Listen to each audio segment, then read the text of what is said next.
here, guys. I'm Shifa. I'm a BTech graduate. So during my BTech days, I was not that much into coding. All I know was just a little bit of PHP.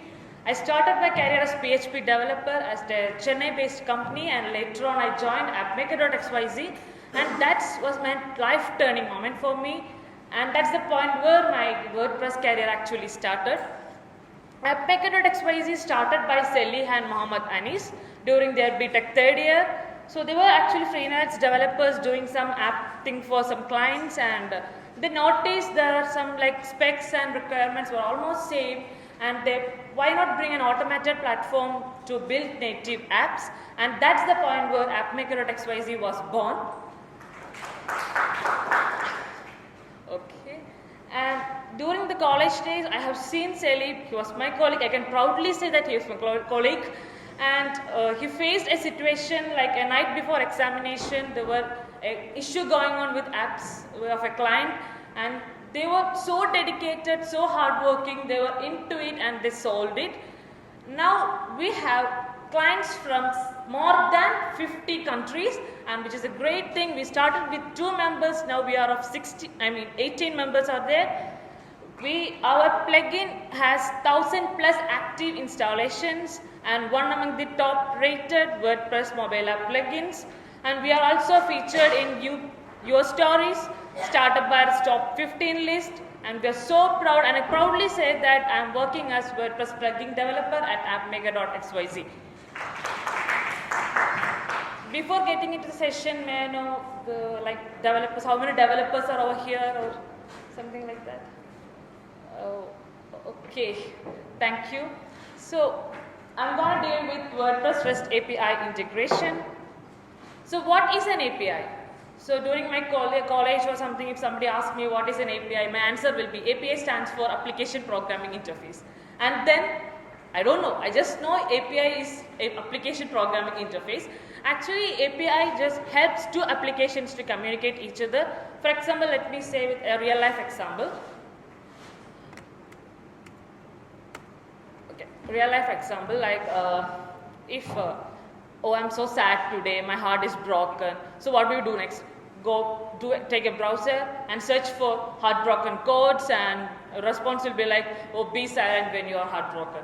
So we are putting that as our WhatsApp or Insta status. I don't know what these emotions have to do with status and all. Anyways, here we are sending a request to the server. Actually, it's the API who receives the request and respond accordingly. So API, always remember API is on the server side, not in the client side. Okay. There are many types of API. I'm going to say about REST API. WordPress has its fully functional REST API in the year 2016, the WordPress version 4.7. So REST API is specifically designed to retrieve the request and response for particular type of request using simple HTML commands or using simple HTML methods.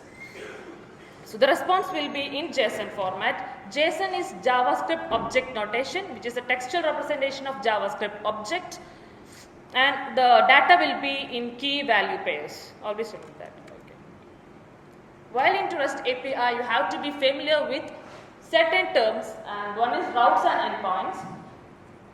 It's better to say with example than definition. So we have a built-in API to get all the post lists of a site, like site URL /wp-json/wp v2 post will give you all the posts of a site. If you want to do more filtration, like you can add category equal to this and per page equal to this, and this will filter your response accordingly. And if you are not using pretty permalinks, I'm not getting into what pretty permalinks is. Anyways, if you are not using that, you will get a 401 error, and then you have to use query params like rest_route for that. WP REST request is the class that handles the request, and WP REST response is the class that handles responses. So we have certain structure for input and output, and they are defined in API schema. And using controller classes, you can register routes, you can handle the request, even you can make your own routes. And these are the requests, HTTP requests, that get, post, put and delete.